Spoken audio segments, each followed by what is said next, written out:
नमस्कार साथियों, मैं अमित विश्वकर्मा आप सभी का एक बार फिर से स्वागत करता हूं अपने online platform YouTube channel Amit GS world institute पे। तो आज हम फिर से आ गए हैं मैकेनिक्स के सेकंड लेक्चर में। जैसा कि कल बात किए थे हम लोग की मैकेनिक्स कहाँ पढ़ते हैं, क्यों पढ़ते हैं, और उसमें इंट्रो की बात किए थे, है ना।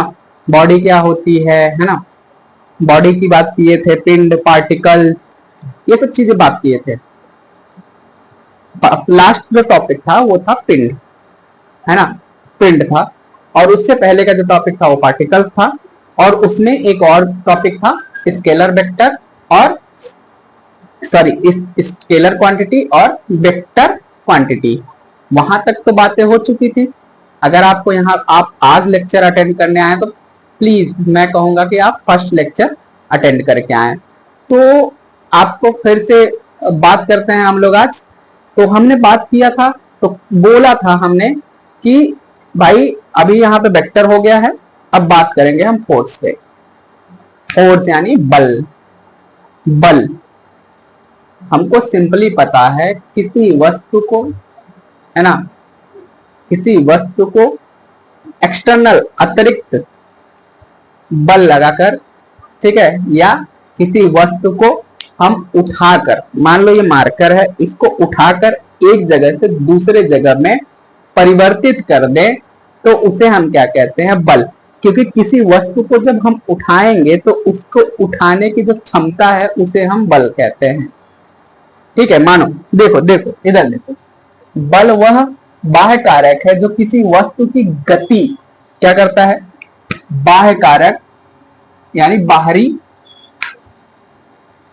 किसी वस्तु की गति यानी किसी वस्तु की गति या विरामा रेस्ट की अवस्था तथा आकार में परिवर्तन कर दे। क्या कर दे, परिवर्तन कर दे। मान लो एक गेंद है ना,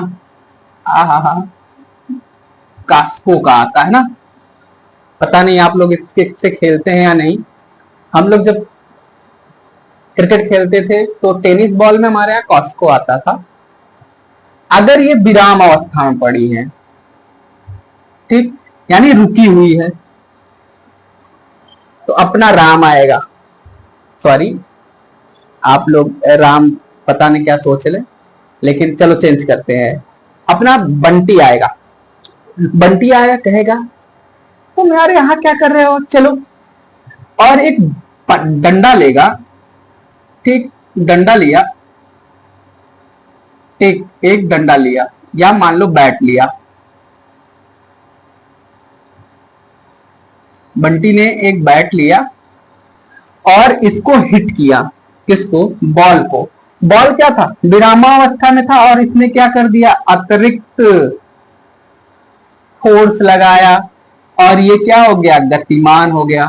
गतिमान होके यहां पे आ गया। तो हमने क्या किया, और ये किसी दिशा में हुआ होगा, ये किसी दिशा में हुआ होगा।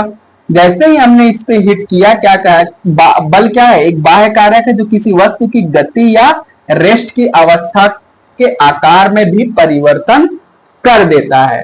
तो अब ने हमने बल लगाया, बल लगाते ही क्या हुआ, गतिमान हो गया। यानी विरामा अवस्था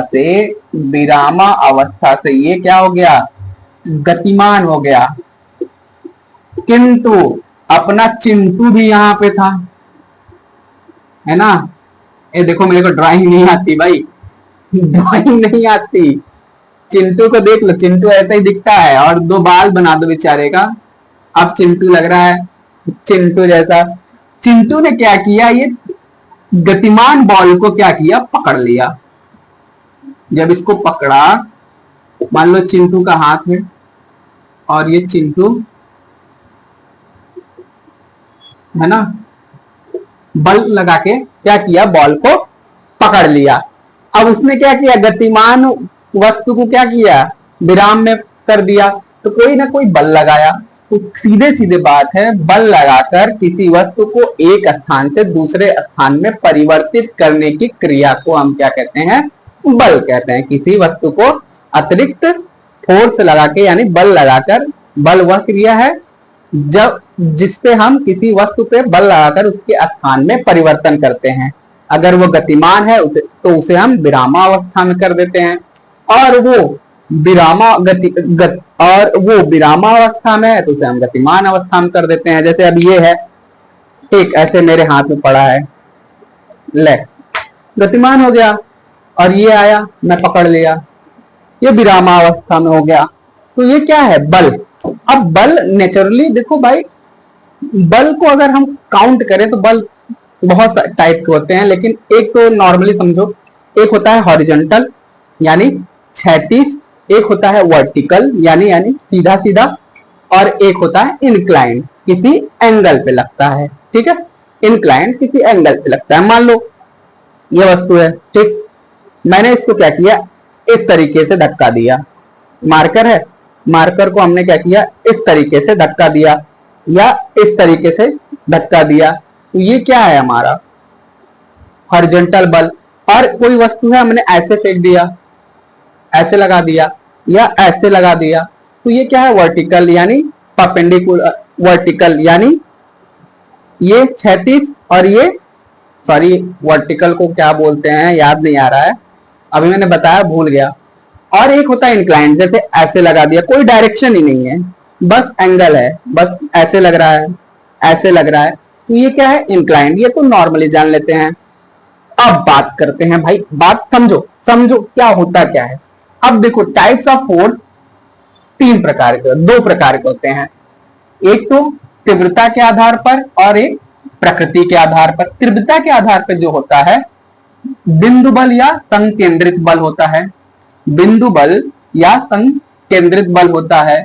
दूसरा एक समान वितरित बल होता है। तीसरा एक समान बदलता हुआ बल होता है। अब दूसरे देखते हैं प्रकृति के आधार पर, तनाव बल, संपीड़न बल और क्रांतिक बल। ऐसे नहीं समझ में आ रहा है, ऐसे समझो। ब से बलराम, बलराम थे, उनके दो पुत्र, एक तीव्रता और दूसरा प्रकृति। तीव्रता के तीन पुत्र ए बी सी, प्रकृति के भी तीन पुत्र ए बी सी। अब तीव्रता के जो पुत्र थे उन्होंने अपने पुत्र का नाम रखा बी ई, मतलब बिंदु बल या संकेंद्रित बल, ई एक समान वितरित बल, ई एक समान वितरित बल। प्राकृतिक के आधार पर जो प्राकृतिक था उसने क्या नाम रखा, उसने कहा भाई मेरे का तो नाम तो टी एस के रहेगा। क्या रहेगा, टी एस के रहेगा, उसने कहा। तो उन्होंने पूछा नाम भाई, तो बोला कि टी से तनाव टेंशन, एस से संपीड़न और इसको बोलते हैं सी कंप्रेशन, और के से क्रांतिक बल। तो हमें अब ये हो गया, तो अब चुन्नू मुन्नू को भी पढ़ना पड़ेगा। अरे इतने चुन्नू मुन्नू हो गए, 6 चुन्नू मुन्नू हो गए, तो 6 चुन्नू मुन्नू को पता भी तो होना चाहिए ये 6 चुन्नू मुन्नू है कौन, है ना। देख बात ये नहीं है कि होता क्या है, बात ये है कि हमें पता होना चाहिए, पहले पता होना चाहिए, कोई चीज पता होना चाहिए तभी तो उसके बारे में जानेंगे। समझना क्या होता है, अगर हम किसी से बात करने जाते हैं, चल तेरे लैंग्वेज में सिखाता हूं। अगर हम किसी से बात करने जाते हैं तो पहले क्या करते हैं, सीधे जाके पूछते हैं तुम्हारा नाम क्या है, नहीं ना, पहले कहते हैं हाय, और इंस्टेंटली जाना है ना, कोई इंटेंशन है तो उससे आते हैं ना, कहते हैं हाय। आप वहां पढ़ते थे क्या, समझ बात को समझ, आप वहां पढ़ते थे क्या, नहीं, अच्छा मुझे लगा आप वहां पढ़ते थे, अच्छा आपका नाम क्या है। वहां पे मैंने क्या किया, पहले एक इन्वायरमेंट क्रिएट किया, हाय, ठीक है, कॉन्सेप्ट समझो, वहां मजाक मस्ती नहीं, हाय कॉन्सेप्ट क्रिएट किया, हाय आप वहां पढ़ते थे क्या।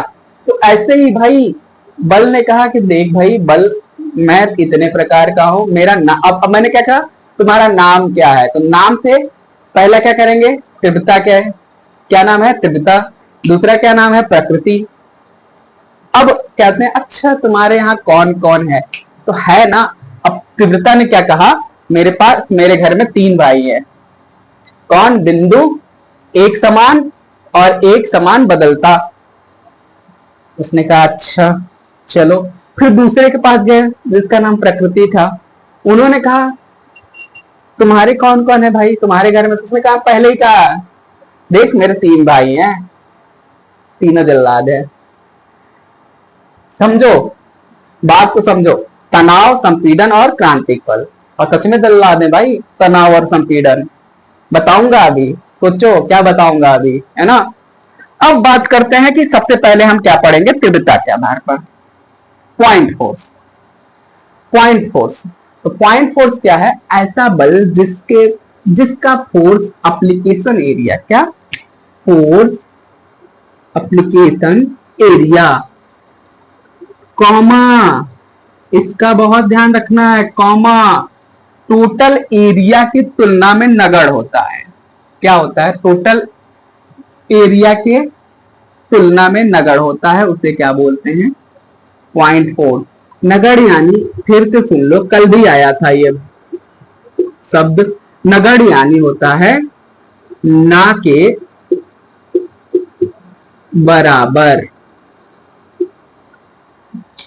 अब तुमको बात करूं, अब तुम कहोगे कि मैं भाई शाहरुख खान हो, तो भाई तुम शाहरुख खान नहीं हो, उनके बराबर नहीं हो, वो नगण्य हो तुम उनके। समझो बात को, SRK नहीं हो तुम क्या हो? उनके नगण्य के बराबर हो। तो अब बात करेंगे sir force application area. Force application area, जहां पे हम क्या करते हैं, फोर्स लगाते हैं किसी एक पॉइंट पे, उसे हम बोलते हैं फोर्स एप्लीकेशन एरिया। मान ले ये एक तो प्लेटफॉर्म है, ठीक, ये एक प्लेटफॉर्म है और इस पे मैं यहां मिड पॉइंट पे क्या लगाऊं, फोर्स लगाऊं, तो ये हमारा फोर्स एप्लीकेशन एरिया है। और मैं इसका एरिया देख रहा है, टोटल एरिया, एप्लीकेशन एरिया बहुत ज्यादा है, और मैं एक फोर्स लगा रहा हूं यहां पे। तो अब जो फोर्स लगा रहा हूं यहां पे, तो इस एरिया के अकॉर्डिंग टोटल फोर्स जो मैं लगा रहा हूं वो नगण्य है कि नहीं है, मतलब कम है ना। अगर मान ले मैं हूं, ये मेरा प्लेटफॉर्म है, और तू एक उंगली से मार मुझे, ये फर्क पड़ेगा? नहीं पड़ेगा, एक उंगली से फर्क नहीं पड़ेगा। तो यहां पे भी वही कह रहा है, ऐसा बल जिसका force application area total area की तुलना में नगण्य है। टोटल एरिया देखना होगा, यहां से यहां तक है टोटल एरिया, और फोर्स कहां लग रहा है? यहां पे एक पॉइंट पे। तो अब एरिया इतना ज्यादा और फोर्स सिर्फ यहां पे एक पॉइंट पे लग रहा है, इस वजह से force application area total area के अकॉर्डिंग नगण्य है। अगर तुम मेरे को एक उंगली से मारेगा, क्या मतलब है? कोई असर होगा? चल एक पंच मार पूरा, असर कहां पड़ेगा? जहां मारेगा, जहां तू मुझे हिट करेगा वहीं पे असर पड़ेगा, पूरी बॉडी पे नहीं पड़ेगा। उसी को क्या कहते हैं? अब ये टोटल एरिया है और इसके अकॉर्डिंग ये क्या है? एक पंच जो कर रहा है वो क्या है? नगण्य है, जो भी फोर्स लगेगा जहां तू मुझे हिट करेगा, ठीक है। अब बात करते हैं, तो अब क्या, एक बार इसको लिख लो, ऐसा बल जिसका force application area total area की तुलना में नगण्य होता है, उसे पॉइंट फोर्स कहते हैं या कहलाता है। अब दूसरी बात करते हैं, यूनिफॉर्मली, दूसरे पे आते हैं, यूनिफॉर्मली, क्या? Uniformly distributed force. इसको यूडीएल भी कहते हैं, यूडीएल भी कहते हैं, या रेक्टेंगल भी कहते हैं। यूडीएल यूनिफॉर्मली डिस्ट्रीब्यूटेड लोड या फोर्स, या रेक्टेंगल फोर्स भी कहते हैं, ठीक है। रेक्टेंगल फोर्स बोलोगे सर रेक्टेंगल कैसे? देखो ना बाबा, इधर आओ, मेरा मुन्ना इधर आ, ये देख, यहां एक फोर्स लग रहा है और ये यहां भी लग रहा है, और जहां से फोर्स लग रहा है वो जो इमेज बन रहा है वो कैसा बन रहा है, या शेप बन रहा है वो कैसा बन रहा है, रेक्टेंगल। सर रेक्टेंगल बन रहा है, इसलिए इसको हम क्या कहते हैं, रेक्टेंगल फोर्स भी कहते हैं, समझा, रेक्टेंगल फोर्स भी कहते हैं, वो ठीक है। अब देख, ऐसा बल जिसका फोर्स एप्लीकेशन, क्या, जिसका फोर्स एप्लीकेशन एरिया के, फोर्स एप्लीकेशन एरिया, कॉमा, हमेशा कॉमा का याद रखना है, टोटल एरिया की तुलना में नगण्य नहीं होता। क्या होता है, नगण्य नहीं होता है, तथा तीव्रता, इसका तीव्रता, तीव्रता, तीव्रता हर जगह समान रहता है, एक समान वितरित बल कहलाता है। देखो ना, यहां पे भी, यहां पे भी, यहां पे भी, यहां पे भी, यहां पे भी, यहां पे भी, यहां पे भी। अब बात करेंगे टोटल लेंथ की, मतलब ये कह रहा है जो फोर्स लगाएंगे, टोटल फोर्स लगाएंगे वो पूरे एरिया पे लगाएंगे, तुलना करेंगे तो वो नगण्य नहीं होगा। अब मान ले मेरा ये बॉडी है और 10 लोग मिलके एक साथ, मारने की बात नहीं कर रहा हूं, फायदा नहीं उठाने का कि कभी मिल गए सर, सर टेस्ट कर ले, भाई एक एप्लीकेशन समझा रहा हूं, सर को मारना थोड़ी है कि सर टेस्ट करते हैं, देखते हैं कितना लगता है कि नहीं लगता है। मान ले 10 लोग मिलके 10 के 10 एक साथ मुझे पंच करो, और एक साथ क्या होगा, पूरी बॉडी में कहीं ना कहीं तुम पंच करोगे। अब मेरा एरिया जो है उसके हिसाब से 10 पंच,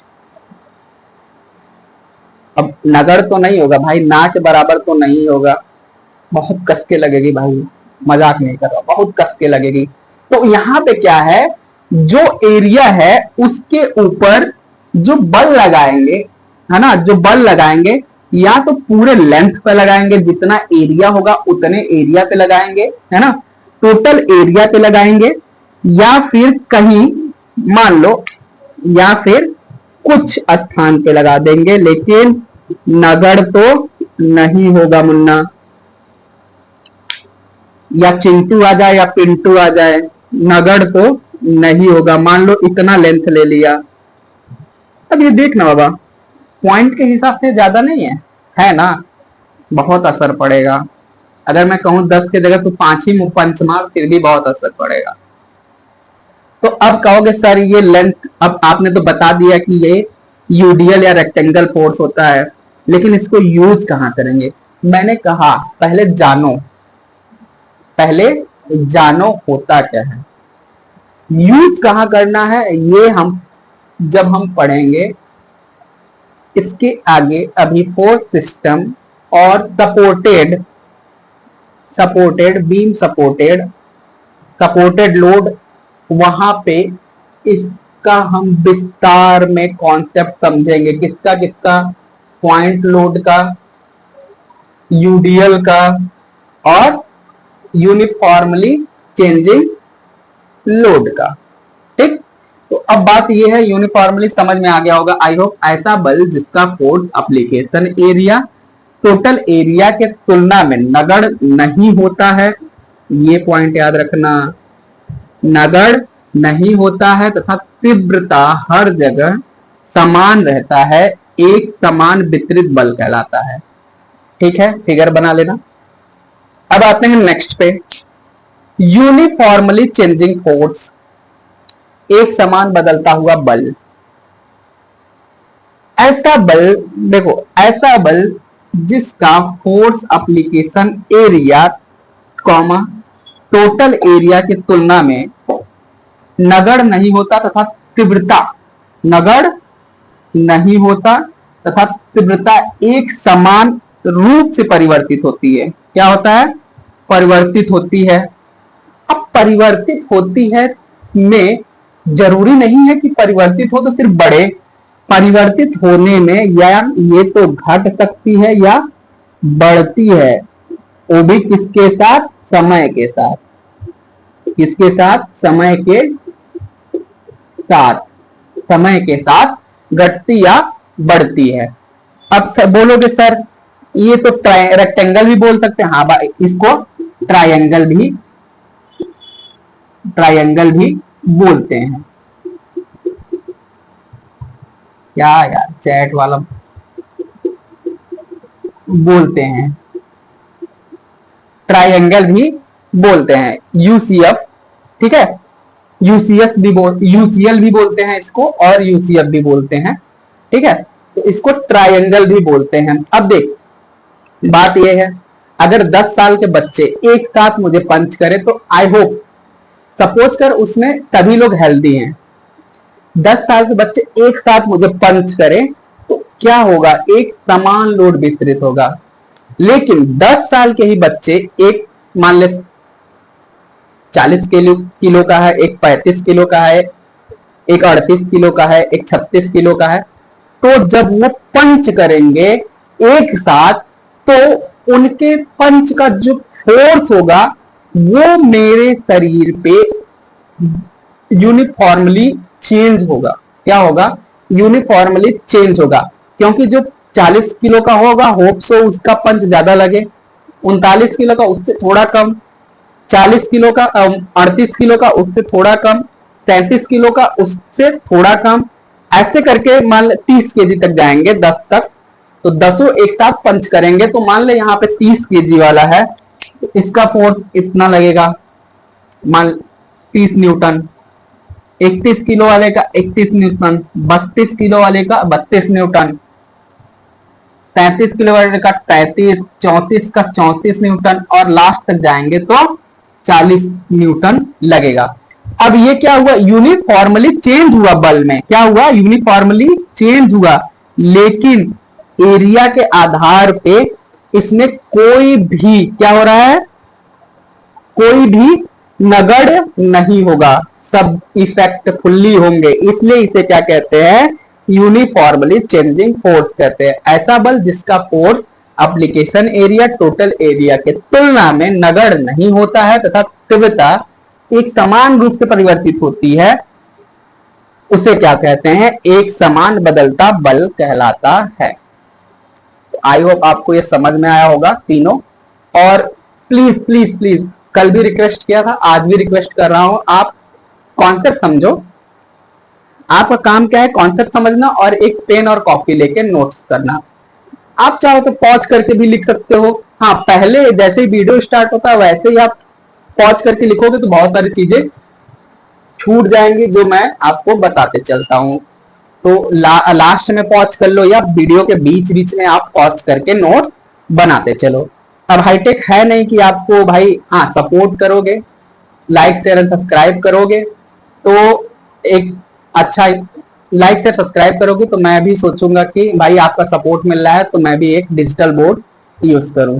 तो चलो आगे बात करते हैं, छोड़ो। तो दूसरे बलराम जी के दूसरे बेटे प्रकृति, या फिर वही जिससे तुम बात करने गए थे प्रकृति, उसके 3 भाई हैं जल्लाद, उसमें से 2 को पढ़ना है अभी हमको। कौन कौन सा, तनाव बल जिसे हम क्या बोलते हैं, टेंसाइल फोर्स या टेंसाइल फोर्स बोलते हैं, ठीक है, तनाव बल टेंसाइल फोर्स, और बी संपीड़न बल, या संपीड़न बल को क्या बोलते हैं, कंप्रेसिव फोर्स या कंप्रेशन। तो बात करेंगे क्रांतिक, तो प्रकृति के आधार पर देखो, प्रकृति के आधार पर पहला टेंसाइल फोर्स तनाव बल, शायद यहाँ पे आपको लाइट आ रही होगी तो मैं जो बोलूंगा एक बार नोट कर लेना। तो देखो यहाँ पे क्या है, ऐसा बल जो किसी पिंड की कणों के बीच की दूरी बढ़ाने का प्रयास करता है तनाव बल कहलाता है।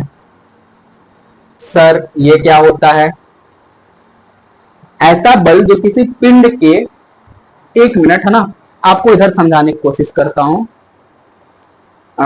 थोड़ा सा रफ करूंगा। देखो क्या बोल रहा है, ऐसा बल जो किसी पिंड के कणों के बीच की दूरी को बढ़ाने का कार्य करता है उसे क्या बोलते हैं, हम क्या बोलते हैं, टेंसाइल फोर्स बोलते हैं। चलो देखो ऐसा कुछ फिगर बना है,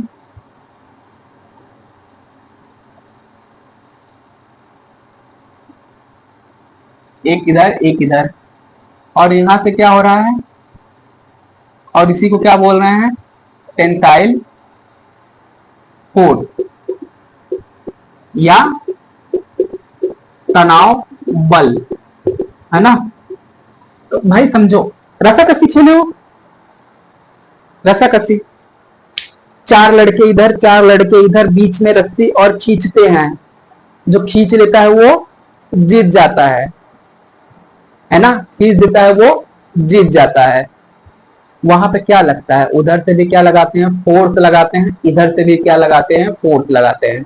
रस्साकसी में, हिंदी में बोलते हैं रस्साकसी, बहुत खेलते हैं बच्चे, मैं भी बहुत खेला हूं, बहुत मजा आता था।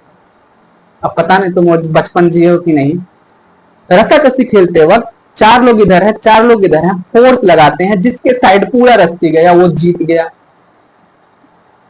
है ना। तो अब क्या करते हो, वो दोनों लोग ऐसे ऐसे पकड़ के खींचते हैं, ये क्या कर रहे हैं, टेंशन। जब हम किसी वस्तु पे बाहर की तरफ, दोनों दोनों एज पे यानी दोनों कोने पे बल लगाकर बाहर की तरफ खींचते हैं, तो उसे क्या बोलते हैं, टेंसाइल फोर्स या तनाव बल। ठीक है, बल लगाकर खींचते हैं। जैसे अभी अब रस्साकसी करेंगे, रस्सी को खींचेंगे तो उसमें कोई भी कणों में परिवर्तन नहीं होगा, होता है लेकिन हमें समझ नहीं आता है। लेकिन अगर हम कहें सर रबर ले लो, रबर बैंड आता है, रबर बैंड जो मिठाई के डिब्बों में लगा होता है ना। अब उस रबर बैंड को लो और खींचो, दोनों एज पकड़ो या दोनों कॉर्नर पकड़ो और उसे खींचो, दोनों कोने पकड़ के खींचना शुरू करो, दोनों साइड बाहर की तरफ खींचो। जब बाहर की तरफ खींचोगे तो क्या होगा, बहुत देर तक खींचने के बाद देखोगे कि उसके आकार में परिवर्तन हो गया, उसके आकार में क्या हुआ, परिवर्तन हुआ। तो पहले के आकार में जो परिवर्तन हुआ आकार है, उसको जब माइनस कर देंगे, एक मान लो ये कितना था, 1 मीटर रबर बैंड है, इस पे हमने फोर्स लगाया, इधर मेरा बंटी खड़ा था और इधर चिंटू, और दोनों ने बल लगाकर खींचना शुरू किया, और जब ये बाद में इसको मापा गया तो इसकी लेंथ कुछ इतनी मिली। अब ये क्या हो गया, 1.5 मीटर का हो गया, 1.5 मीटर का। तो जो टेंसाइल फोर्स से हमने लेंथ बढ़ाया वो क्या था, 0.5 मीटर इंक्रीज हुआ। क्या हुआ, इंक्रीज हुआ, यानी 0.5 मीटर लेंथ बढ़ गया। जब लेंथ बढ़ा तो कितना लेंथ बढ़ा, 0.5। तो भाई ये 1 मीटर था, तो ये क्या था, बहुत ही कंजेस्टेड था, बहुत ही कंजेस्टेड था। लेकिन जब उसको हमने खींचा तो छोटे छोटे कण जो थे वो क्या हुए, अलग हो गए। जब छोटे छोटे कण अलग हो गए तो इसका लेंथ क्या हुआ, अपने आप बढ़ गया। इसी को क्या बोलते हैं, तनाव बल। देखो ना क्या लिखा, ऐसा बल जो किसी पिंड के कणों के बीच की दूरी बढ़ाने का प्रयास करता है, तनाव बल कहलाता है। तो हमने यहां पे क्या कर दिया, इसका लेंथ एक्सटेंड कर दिया, तो उसे क्या बोलते हैं हम, तनाव बल कहते हैं। अब दूसरा, दूसरा क्या है, ये इसी का एग्जांपल है तनाव बल का। अब दूसरा एक और देखो, इसको फिर से मिटाते हैं। अब देखो दूसरा क्या है, कंप्रेसिव फोर्स ना, कंप्रेसिव फोर्स यानी संपीड़न बल। संपीड़न बल, संपीड़न बल है तो संपीड़न बल ऐसा बल जो किसी पिंड के कणों के बीच की दूरी को कम करता है। क्या करता है, पिंड के कणों के बीच की दूरी को कम करता है, बीच की दूरी को कम करता है। सर ऐसा कैसे हो सकता है, मैंने तो देखा ही नहीं। अरे देखे हो, याद करने की जरूरत है बस। पूछोगे सर कहाँ देखे हैं, अगर आप यूटीएम मशीन देखा होगा, यूनिवर्सली टेस्टिंग मशीन, है ना, या फिर जब क्या करते हैं, आपको याद दिलाते हैं। आप बढ़ई को देखो, बढ़ई का शॉप, वहां पे एक रिंच रखा होता है जिसको हिंदी में कहते हैं भैया वो पाना दे दो जिससे हम उसको कंप्रेस करेंगे, है ना, कंप्रेस करेंगे। तो अब वो क्या करता है, ऐसे एंगल लगाता है और उसको दबाना शुरू कर देता है। तो लकड़ी के जो टुकड़े होते हैं उससे फेविकोल और कुछ बुरादे भर के दबा देता है। बाद में उसको देखो तो वो क्या होता है, एकदम प्लेन हो गया होता है। वो क्या है, कंप्रेशन है। अगर हम किसी वस्तु पे बल लगा के उसको छोटा कर दें, है ना, बल लगा के अंतर की तरफ, बल लगा के अंदर की तरफ बल लगा के उसे हम छोटा कर दें तो वो क्या हो जाएगा, अब बल लगाएंगे छोटा करेंगे मतलब पास पास आ जाएगा। तो अब तुमको समझ में आएगा सर क्या ही बोल रहे हो, पता नहीं क्या लकड़ी को कस देते हैं। लड्डू देखा है, बुद्धि वाला क्या करते हैं, है ना, क्या करते हैं, देखो बूंदी छान लेता है हलवाई, छोटे छोटे कण होते हैं, उसको लेता है हाथ में, अंदर की तरफ तो बल लगाता है और बहुत सारी बूंदी को एक साथ लेके ना जब वो बांधता है लड्डू, और वो क्या हो जाता है, एक छोटा सा आकार और सॉलिड बन जाता है। अब भाई वो आकार में सॉलिड हो गया और छोटा छोटा बहुत सारे कण को क्या किया, एक साथ ले आया, बल लगाया, कौन सा, आंतरिक बल। जब आंतरिक बल लगाया और बहुत सारे छोटे छोटे बूंदी को एक साथ लपेट दिया तो वहां पे क्या लगाया उसने, कंप्रेशन फोर्स, संपीड़न बल। ऐसे ही तो बांधते हैं, ऐसे थोड़ी बांधते हैं, ऐसे ही तो बांधते हैं। तो छोटे छोटे कणों को एक पास लाने की प्रक्रिया को क्या कहते हैं, संपीड़न फोर्स कहते हैं। लड्डू बांधने की प्रक्रिया तो पक्का देखा होगा, और 15 अगस्त आ रहा है, लड्डू खा लेना स्कूल में, कॉलेज में। ठीक, तो अब कहोगे सर समझ में आ गया होगा। अब बात करेंगे इफेक्ट ऑफ फोर्स, बल के प्रभाव। सीधी सीधी पता है, किसी पिंड की अवस्था को परिवर्तित कर देता है या प्रयास करता है। पहला, किसी पिंड की अवस्था को परिवर्तित कर देता है या प्रयास करता है। गतिमान वस्तु को पकड़ लिया मेरे चिंटू ने, वो क्या हो गया, विरामावस्था में हो गया, तो उसका अवस्था चेंज हो गया। रखी हुई गेंद को पिंटू ने बल्ले से घुमा दिया, वो गतिमान हो गया, विरामावस्था से उसकी अवस्था चेंज हो गई, गतिमान हो गई।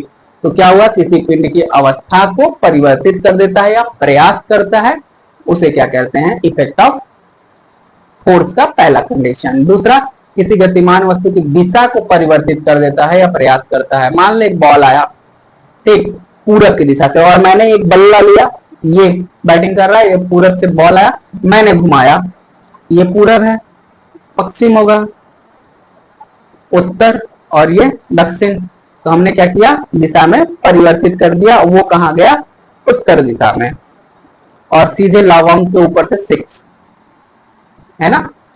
चलो अब दूसरी बात है, किसी वस्तु के आकार आकृति में परिवर्तन कर दे या प्रयास करे। किसी वस्तु के आकार या आकृति में परिवर्तन कर दे या प्रयास करे। परिवर्तन कर दे या प्रयास करे सर, अभी कंप्रेशन फोर्स पढ़े हैं और टेंशन फोर्स पढ़े हैं, दोनों जगह आकृति में परिवर्तन ही हुआ है। Are you understand my point.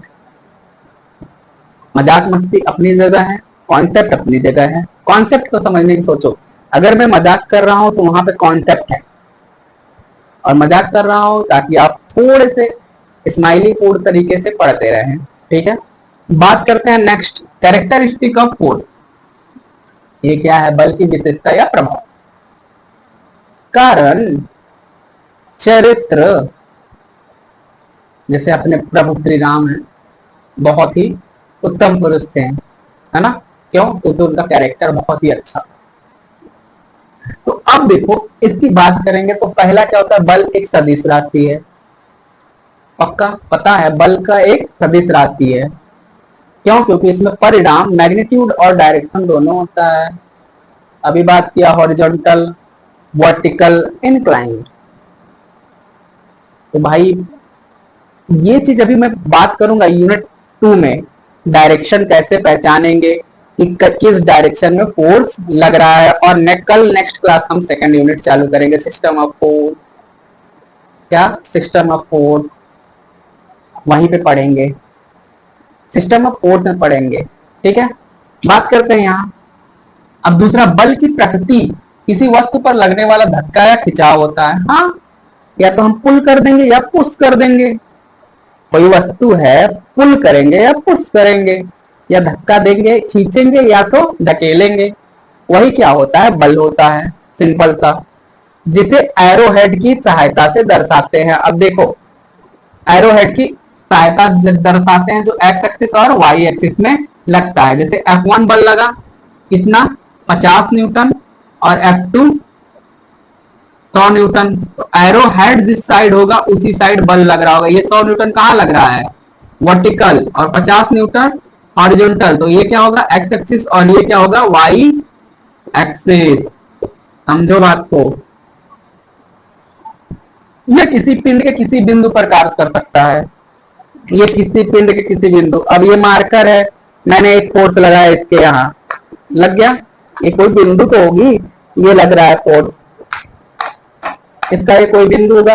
लेकिन जब देखेंगे तो डायरेक्शन भी होगा, और जब डायरेक्शन होगा और मैं लगा रहा हूँ फोर्स, कितना न्यूटन लगा रहा हूँ, वो भी ये हैमरिंग कर रहा हूँ, तो कोई फोर्स तो लगा रहा हूँ ना, कोई न्यूटन, कितने न्यूटन का फोर्स लग रहा है वो तो निकालेंगे आगे हम लोग जब पढ़ेंगे इसके बारे में। अभी तो डेफिनेशन समझ रहे हैं।